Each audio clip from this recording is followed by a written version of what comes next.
Where do I even begin, y'all? The world is feels like it's falling apart, and it's only day 10 or what, 11, whatever fuck, of Donald Trump's fucking presidency, and it can be hard to not focus on anything else because it just feels like this is affecting everything. Like the Muslim ban over the weekend, that's all I was like. I just kept being on my phone and like boosting up the voices that were doing, all the protesting at different airports, and just being as up to date as I could be on social media and learning about what was happening as it was happening. And like that takes a toll on you, so it's important to take time to like rest and take care of yourself, but it's also like you want to be aware of what's happening.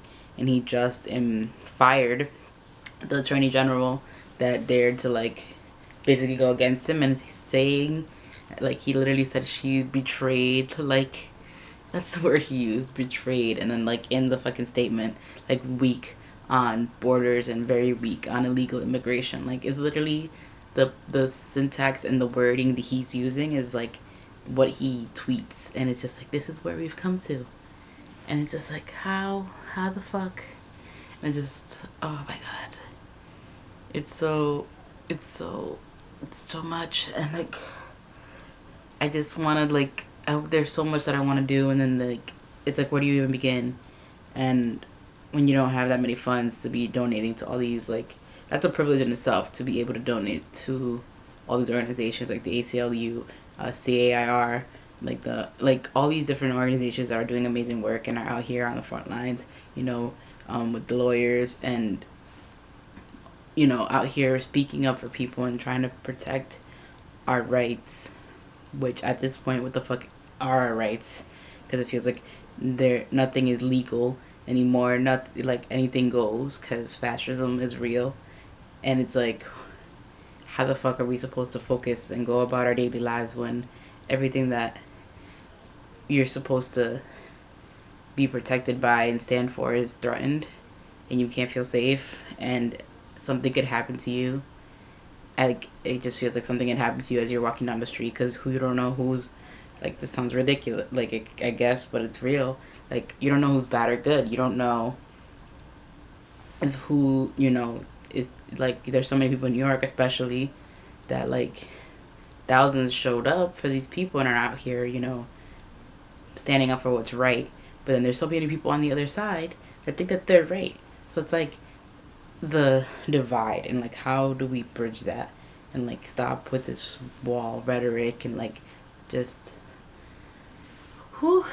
I could go on forever, but I want to talk about books because I want some joy, because joy is an act of resistance, and that's what I'm going to keep remembering and keep boosting up in my life and in the life of my friends and the life of anyone and anything that I come across. Is just like the importance of seeking out joy in any small thing that you do, because it can feel like everything that's happening in the world is overwhelming, and that what can, like, is it all anything worth it? And it's so easy to get down into that dark hole. But you have to remember that we have each other, we have our friends, we have our family, we have our internet like friends, which for so many, like, the internet makes us feel closer, especially now we're all like talking to each other and trying to be there for each other. And it's interesting that Diverseathon was during this week when everything was going down, because like the topics that all these books are touching on, if you chose to focus on just people of color books and not disability or LGBTQ, not to say that these things are intersectional, because everything is intersectional, but like the books I chose to focus on dealt with like immigrant issues and like the generational effects that slavery has on a family. So to get into just what I read, I started off with The Sun Is Also a Star by Nicola Yoon. I don't have any of the books on me because I donated, not donated, I let my coworkers borrow this one and another one, because I was like, you need to read this. So yeah, The Sun Is Also a Star. Nicola Yoon perfectly embodies what it is to be a child of an immigrant in the story of Natasha and Daniel, these two people meet for one day. Natasha is about to be deported for something that her father did, and Daniel is going to a Yale interview, and they cross paths this day in New York City, and it just kind of follows their adventure throughout that day, and like you really learn about how like Natasha's point of view is being born in Jamaica but not being a citizen, like now that the visa has expired, and how she like can't believe that she's gonna have to like not be a citizen, like not go to college and like have that experience after being like growing up here and going to school here, and how Daniel has dealt with like his Korean parents putting on all this pressure of being a perfect kid, and I'm like I could so identify with that because my Dominican parents, like I feel like any immigrant parent in general, that's what they want from you, is they want you to be the very best, and like they won't settle for anything less. Like they worked so hard to get here and to like provide a better life for you, so that if you don't do what they believe is the best, to then like you've let them down, and to let that go took me like years. It took me almost to 20 something. Like I almost graduated college and I was like, all right, I'm fucking done. Like I just couldn't with the pressure. Like it literally feels like the weight of your shoulder is like on your shoulders, like the weight of the world, I mean, because you just focus on what your parents want, and then you don't figure out what you want. Like I went to school like for business, and it was like for my dad, because like, oh, he business brings money, so that's what he wants. But like I've like throughout took my own twist on it. Like I majored in international management because I was like, I'll be able to travel when I like want to see the world. So like I slowly drifted from what he wanted, and then made him like and my mom see that this is good for me. And to this day I don't really get what I do, because I work in a nonprofit field, and they're like, why aren't you making as much money? Because there's like this thought that you should go to school for these 4 years, and even though it's not a master's, you should be making all these hundreds and thousands of dollars. And it's like, that's not realistic. You have to start slow and build up, and it's going to take a while. And what if I don't want to, like, my goal isn't to get to that $100,000 goal, like that they see and like believe that any like person that works should be at. And not to say that I won't one day, but like that's not. I'm about to be 26. Like let me relax. I'll get there if I get there. Like, but yeah. So that book really touched on it, and the romance. It's like over a day, so like the romance is like a lesser. It's like something I didn't really focus on as much, but the story is broken up in really small chapters, and like other people that they meet throughout the day, their story, like you get a little snippet of their story, and then you also get like the history of the solar system, and like a chapter that because Natasha is a science buff, and Daniel is all about poems and like English and like the beautiful language of words, and like he's just a romantic, so you get like both little like snippets of what their thinking is in like chapters, and it's really fun. But yeah, so definitely a great read, and I'm glad I finally read it, because I kept hearing about it, and I still get why it won the Prince Honor Award. It keeps just being boosted up as like, yes, hope in YA contemporary again, because kind of lost it there for a little bit. Next book I read was Labyrinth Lost by Zoraida Cordova, and this was just a fun adventure fantasy, literal magic, Latina girls just going on like this crazy like adventure, and it happens because she doesn't want to be a witch. Her the main character, forgetting her name right now, all her family become witches, as it's like a coming of age, like a Sweet 16 kind of thing. So they have always this party that that makes you get the blessing of all the ancestors before you become a witch. So she does something that negates that, and it kind of just throws everything into chaos. So she has to go to Los Lagos, which is like this underworld kind of thing. It reminded me of like Hades and like that underworld Greek mythology type thing, but it's like the Mexican American, and like there's Latin American, Caribbean American infusion in there. And I really enjoyed how that was put in there. And then you also get like her best friend becomes a love interest, so you get like a lesbian bisexual. I think she might be identified as bisexual. I forget if the word itself is used, because there's tends to be this little look. It looks like a love triangle, but it's not really that. It's like the guy that she meets kind kind of suddenly the guy comes into her life. They meet at like the witch store when her mom and her sisters are buying like the ingredients for her party, and then he just becomes a part of the story because of course he does. But yeah, so I feel like I never was like taking him as a love interest. I was more invested in like the best friend and her because they were so cute. And so anytime that they would have a like time together, I was like yes. But yeah, super fun, and it was just another great like gives me joy to keep reading like Latinx representation, and I just want to keep that going because it's so great to like hear of all these like things and like the wordings, like things that I say in regular everyday life, like to see it in a book is just like the best.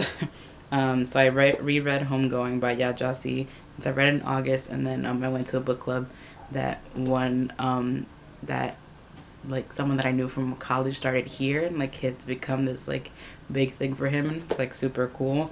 So I finally went because I just saw his like post on it. I'll post about it in the links down below. It's like Literary Swag Book Club here in New York. So I finally went because they were talking about Homegoing this month, and I was like, okay, I need to make that my January goal is to go to this book club. So I reread it on Wednesday. Like I thought I was gonna skim it, but I basically just ended up rereading it that night because it just like reminded me. I was like, oh, so good, and like all the emotions with H's story and Willie's story, and like really reconnecting with these characters, and like seeing how Effia and Essie, like their legacy just is interwoven and throughout all of these characters, like their bloodline, like the way that what happens to them and just being a black person in this world affects you, and like the way that you know people talk about being African American, and the legacy of coming from Africa, and some people might not identify as African, like American, because of that.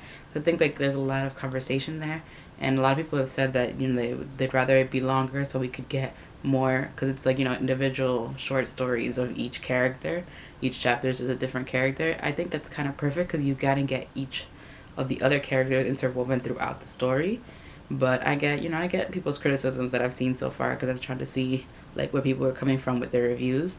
But yeah, I totally enjoyed it, and like it just touched on intergenerational trauma, but like elevated it in such a way and made you really see how the mass like incarceration system like came to be, and how that all to like the two last characters that affects like their background, and like it's so well done. I could go on about Homegoing forever. And then lastly, I'm reading, I'm like 10 pages into The Borders of the Dominicanidad, and I'm supposed to, me and my friends decided we're just gonna read the first chapter because it's a dense book. There's a lot in here. Like it goes into like Dominican, like the diversity of Latino ethnicities and languages and cultures, and like just in the first chapter is like the history of the Galindo virgins, which are these virgins that like were murdered in 1822, and like the how that spawns like this whole other effect. And I'm just like, yeah, so we decided to take it chapter by chapter, I think, for now, or depending on how long the chapters are, and I think that's gonna work because there's too much. And I think for us to, we're all Dominican, Afro Latina and such, so for us to take it slow and like really learn about our culture and like have deep discussions on a semi-regular basis. But yes, I've been rambling on forever. Let me know if you participated in Diverseathon and how that went for you. It was definitely an exhausting week, but the Twitter chats I've participated in like 4 out of the 8, 7, a good chunk of them, and there was such a great conversation, and I really just felt uplifted by hearing everyone's opinions and thoughts, and realizing that we are all in this together, and like it's difficult and can feel like you're alone in your thoughts, but we have each other. And it's about being patient because some people are different learning, like have a learning curve, and they are different modes of thinking than yours, and there's a lot of decolonizing. I just keep using that, like that term is in my mind. It's like the decolonizing of your mind needs to happen, because all of these like the white way of thinking has just been ingrained in us. And I just always will remember how any book that I read, I just viewed like any character that I was reading as a white character, and I had to like retrain, and I'm still working on retraining my mind from that, because it's just been the only story we've seen so far, like in its mass everywhere, you know, is the white story. It's that characters are always the heterosexual male or, you know, white woman characters. And yeah, so it's like something I'm working on, and it's so great to see that we're all trying to read diversely, intersectionally, all of the things. And yes, but enough rambling. My next video is gonna be a read sold lit, because even though I said I wasn't gonna do TBRs, I want to do it. So I wanted to, you know, talk about that. And if you don't know what that is, I'll link Dee Dee's, either I think she has a blog post or her own video down below. But yeah, I'll talk to you guys very soon. Let me know how you're feeling. I hope you're doing okay. Hang in there. We're in the 6th. Okay, bye.